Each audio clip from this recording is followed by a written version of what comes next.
Hola gente, ¿cómo andan? Bueno, espero que muy bien.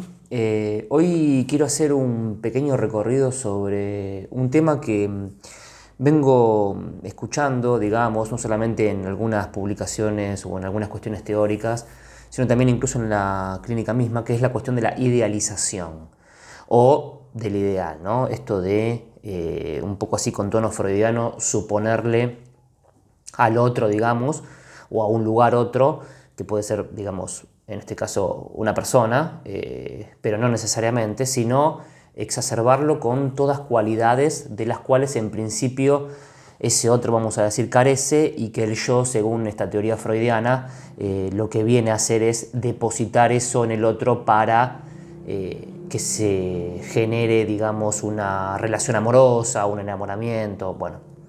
En relación a esto, quería leer algo que escribió Freud en un texto que se llama Enamoramiento e hipnosis. Uno podría pensar que, bueno, hay cierto tipo de pleonasmo, ¿no?, en el título, porque uno desde esta perspectiva podría decir que todo enamoramiento tiene una cuestión hipnótica, pero más allá de la hipnosis me parece que el punto quizás que a mí me interesa tocar es el del espejismo y cómo el yo, digamos, como instancia, se ve no solamente constituido en función de un otro, ¿no?, de identificaciones, sino también en función de un desdoblaje que nos permite decir que en realidad el yo es otro. Es una famosa frase o fórmula que uno las puede escuchar todo el tiempo. Y en relación al ideal, ¿no? Porque acá de lo que se trata es qué sucede con el ideal y qué sucede con la idealización, ¿no? Por qué a veces esto puede generar tanta angustia, quizás sufrimiento, qué es lo que sucede con eso, bueno, a la hora de relacionarnos, etcétera. Y sobre todo a la hora de conformar un síntoma, ¿no? Entonces Freud, en un momento de este texto, Enamoramiento e hipnosis, habla justamente de la idealización y quería leerles un párrafo para después poder articular lo que propone Lacan en relación a el ideal y el deseo en el texto del grafo, ¿no? Para quizás los que están un poco ya avanzados con estos temas pueden saber un poco de qué hablo, ¿no? Dice Freud en este texto, Enamoramiento e hipnosis, dice, el fenómeno de la sobreestimación sexual, habla del fenómeno de la sobreestimación sexual. El hecho de que el objeto amado goza de cierta exención de la crítica, sus cualidades son mucho más estimadas que en las personas a quienes no ama. Se ama sensualmente al objeto solo en virtud de sus excelencias anímicas. El afán que aquí falsea al juicio es el de la idealización. O sea que en ese punto del ideal lo que suele pasar es que el sujeto, digamos, cae presa o cae cautivo de un espejismo que considera como verdad, ¿no? Nunca más engañado. Entonces dice, continúo, el afán que aquí falsea al juicio es el de la idealización. El objeto es tratado como el yo propio, y por tanto, en el enamoramiento afluye al objeto una medida mayor de libido narcisista. El objeto sirve para sustituir un ideal del yo propio no alcanzado. Se ama en virtud de perfecciones a que se ha aspirado para el yo propio y que ahora uno le gustaría procurarse para satisfacer su narcisismo por este rodeo. Es decir, que toda la cuestión que tiene que ver con el depósito en el otro, digamos, de ese objeto al cual yo me dirijo, está cargado no solamente para Freud de un narcisismo, sino que es mediante un rodeo la forma en la que tiene de satisfacerse. Bueno, tomando un poco lo que dice Freud acá, uno podría pensar, y tomando lo que dice Lacan, por ejemplo, con la estructura del grafo del deseo, es que justamente lo que Lacan va a plantear es que el deseo, para nosotros, es el deseo del otro, de ese lugar, de ese gran otro, de ese otro hacia el cual yo me referencio, que no necesariamente tiene que ser una persona, puede aparecer, digamos, ocupado imaginariamente por alguien, pero es un lugar hacia el cual yo me dirijo y hacia el cual yo intento todo el tiempo, o el sujeto intenta todo el tiempo responder con una demanda, un síntoma, bueno. Y lo interesante de este punto que Lacan menciona en el grafo es que la finalización, es decir, todo el recorrido que va de derecha a izquierda, porque se lee, digamos, retroactivamente, es que el grafo del deseo termina en el ideal.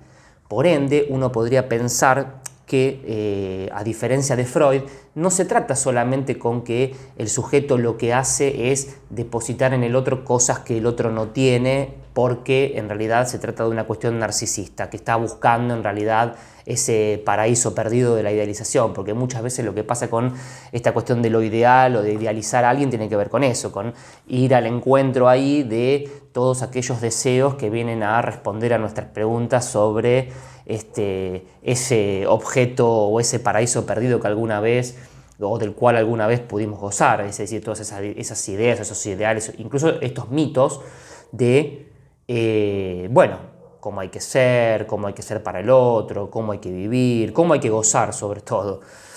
Entonces uno podría pensar que si bien es cierto que en el ideal lo que se deposita ahí es algo que viene como deseo, pero me parece que el punto importante es que esto aparece como deseo del otro. Es decir, esto lo deja al sujeto terriblemente engañado, porque en el punto en donde Freud menciona que esto se trata de una cuestión propia, es el punto en donde más enajenado queda, es decir, donde esto le resulta todavía más, si lo queremos pensar así, más externo, más ajeno y al mismo tiempo muy familiar. Entonces uno puede pensar que, bueno, cuando algo del orden de lo ideal, que es lo que se supone que uno iría a buscar, se le viene encima al sujeto como deseo del otro, bueno, acá podría haber, por ejemplo, algo del orden de la angustia, algo del orden del sufrimiento, de cierto padecimiento, o incluso la manera en la que tenemos de hacer un síntoma a la hora de responder a eso, porque eso viene con una demanda muy implícita. Es decir, no es solamente los ideales que la cultura nos proporciona, a las cuales nosotros nos tenemos que ver lanzados a alcanzar, sino que es el punto de respuesta con la que el yo se mide, vamos a decirlo así, en términos especulares. Por eso digo que Lacan, cuando introduce el estadio del espejo como formador del yo, da cuenta de esto, de que el yo, vía el fenómeno especular, lo que logra hacer es desdoblarse y se ubica la causa del deseo como causa otra, es decir, viene de otra escena. Es algo que el sujeto, como dije recién, le genera algo, una cosquilla, porque es algo muy familiar, ¿no es cierto? Pero al mismo tiempo le sobreviene la angustia por tener justamente este deseo del otro muy encima, ante lo cual se ve llevado como imperativo a responder de alguna manera. Lo voy a aclarar, siempre de manera trunca, siempre de manera fallida. ¿Por qué? Porque lo que acá Freud menciona como objeto, tenemos que pensar que es un objeto que está en falta y es un objeto que nunca podría corresponder con ese deseo, es decir, no hay una correspondencia directa que logre satisfacer eso. Por ende, esta persecución del ideal termina siendo, bueno, Aquiles y la tortuga, ¿no? Entonces, bueno, quería comentar un poquito esto para hablar de la idealización. Quizás reduje un poco toda la teoría junta, pero bueno, es para pensar algunas diferencias, incluso algunas similitudes entre los autores y ver y pensar en términos clínicos sobre todo, por qué es importante tener en cuenta la relación que hay entre el ideal y el deseo del otro. Porque en definitiva son todos estos ideales que pasamos a padecer en función a cómo el sujeto debería, vamos a decir así, incluso en términos imperativos, como dije antes, dar una respuesta, que es una respuesta siempre fallida, porque nunca puede dar con eso. Entonces ahí se da, por supuesto, todo el fenómeno del amor, todo el fenómeno del desencuentro y los síntomas mediantes. Para pensar un poco otra idea diferente quizás, a diferencia por ahí de otras corrientes como puede ser la psicología incluso, en donde acá el objeto, justamente por estar en falta, es que no nos puede dar pie a tener un saber sobre eso. ¿No? Como decía Lacan, no hay un saber sobre la relación sexual y no se puede dar cuenta de la contingencia que tienen los encuentros. Así que bueno, espero que les haya gustado este pequeño video, les mando un beso y que anden bien.